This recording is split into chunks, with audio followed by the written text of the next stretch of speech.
So yesterday, Mark Carney held a press conference, and I was really impressed because in 1 hour, he drew two lines in the sand that could define Canada's next decade. Line one, Canada will not panic itself into a trade deal that costs Canadian workers more than it gives them. And line two, Alberta separation is not a protest vote. It's a bluff with real consequences. If you've been watching from outside Canada wondering whether this government has the nerve to hold its position, well, yesterday just gave you its answer. And what makes this worth unpacking isn't just the lines he drew, it's who he drew them for. One was aimed at Donald Trump. The other was aimed at Danielle Smith, and he didn't soften either one. Right, so let's start with CUSMA because the noise right now is really loud. Pete Hoekstra, that U.S. ambassador, he came out and said the two countries were nowhere close to a trade agreement. And for people following this closely, we know that Pete's full of BS and is just Trump's mouthpiece. Unfortunately, Carney has to address it, though. But here's what he understood that the ambassador's comment didn't account for. When negotiating with Trump, you can be nowhere close in the morning. But by dinner, he's standing beside a banner declaring a historic victory. That is specifically how Trump operates. Look, Trump's entire negotiation style is built on manufacturing urgency. Every disagreement becomes a crisis. Every delay becomes a personal insult. And every deal, once it lands, is apparently the greatest achievement in the history of international trade. It's all performance, people. It's designed to make the other side panic and grab the first exit that they see. Well, have you met Mr. Mark Carney? Because there will be no panicking here.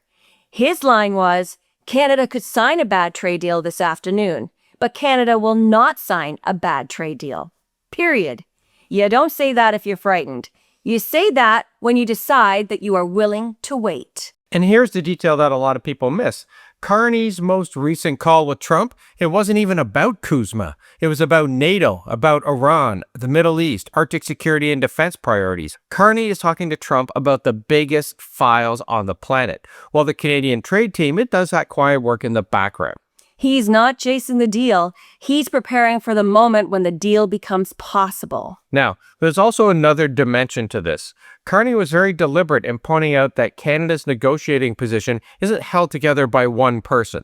You got Dominic LeBlanc, Melanie Joly, Kristen Hillman, the premiers, business groups, labor. The entire country is at the table. Compare that to Trump. He basically has Jameson Greer and Pitbull Hoekstra, all being controlled by Trump and his constant mood swings. Canada's approach is country first, not me, and I know which one I'd rather support. Me too. So when Carney says Canada will not sign a bad deal, he's not threatening to blow up the trading relationship. He's saying no amount of American pressure, diplomatic, economic, or theatrical will force Canada to grab a bad deal just to end the discomfort. The first version of a deal is almost never the right version. Every serious trade negotiation involves a give and take. The question is what Canada gets in return and whether giving up permanent advantages just to hold a cheerful press conference is actually a good bargain for Canadian workers, farmers, and businesses. Guess what? It's not. And Carney knows that, despite what Pierre Poilievre and the Conservatives would have you believe. Now, let's get to Alberta, because Prime Minister Carney's message on separation was just as direct. He called it a dangerous bluff. And to understand why he used those specific words, you need to know something more about him. We all know that he ran the Bank of England when Britain voted to leave the European Union. He watched Brexit directly from the inside. And the promises made to British voters before that vote were crazy. Leave the EU, keep all the advantages, avoid most of the costs, and sort out the awkward details later. Well, the problem with that, the awkward details weren't awkward. They were the deal. And when it came time to sort them out, there was nothing painless left to offer. That is the bluff that Carney is warning about. And he talked about exactly what Alberta separation would actually require. Currency, pensions, federal debt, citizenship, border, military access, Indigenous treaty right, and access to markets. Duh! And here's the one that gets the least attention. Alberta is landlocked. Every barrel of oil that leaves Alberta moves to either Canada or the U.S. Those transportation arrangements, they don't continue automatically if Alberta becomes a separate country. They get renegotiated from scratch with governments that have no obligation to offer the same terms. And financial markets, well, they don't wait patiently for those negotiations to conclude. The moment separation looks credible, not certain even, just credible, businesses delay investments. Expansion plans, they get reconsidered. Jobs that were coming, hey, they don't come. And mortgage, whoa, they get repriced. Ordinary Albertans feel that in their paychecks and their property values well before any politician signs anything. And Carney's argument to Albertans isn't stay because you have no choice. It's you have more power inside Canada than you would have outside of it. It's simple. Alberta resources, its economic weight, its political voice, those are leverage, but only while Alberta is still in Canada. He also committed to going to the Calgary Stampede to make that case directly. And here's the point.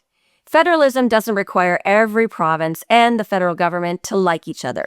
It requires them to work together when their interests overlap and argue honestly when they don't. So Alberta can't demand a better deal without pretending that leaving would be painless.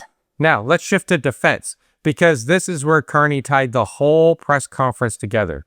Canada is meeting NATO's 2% spending target with a commitment to reach 4%.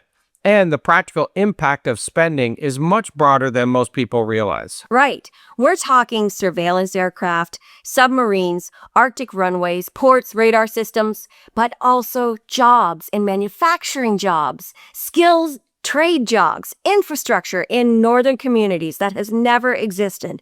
Now that spending hits the Canadian economy in real ways. And it gives Prime Minister Carney something at the international table that Canada has struggled to claim for years: credibility. When he sits down with Trump, when he speaks with European leaders, then he can say Canada is pulling its weight. And right now, in a world where the entire NATO alliance is under pressure to perform, well, that carries real weight. For example, Canada is leading NATO's mission in Latvia, and that's a big deal. It's deepening security ties with the Nordic countries. Britain, France, and Germany. It's backing Ukraine. This is a country that contributes rather than waits for somebody else to carry the load. And that repositioning is exactly why Carney's conversation with Trump has expanded far beyond trade. And on the economy, Carney was really honest here, which I give him a lot of credit for because you don't see that all the time in government. He pointed to real indicators. Job creation is up. Business investment is up. Non-American exports are growing. Foreign direct investment is at a 2-decade high. He also admitted that the largest uncertainty is still the trade war. And that's an honest answer. You can have 2-decade highs in foreign investment and still have a real pain at the kitchen table if the trade relationship with the United States stays unsettled. So, 2 lines have been drawn in the sand here. Canada will not be rushed into a trade deal that costs more than it delivers, and Alberta will not sleepwalk into a separation crisis without a real accounting of what it would actually cost. Whether you agree with how he's handling either one, he's at least being transparent about where we are as a country. So here's what we want to hear from you. What did you think when Carney said out loud that a bad deal is no deal for Canada?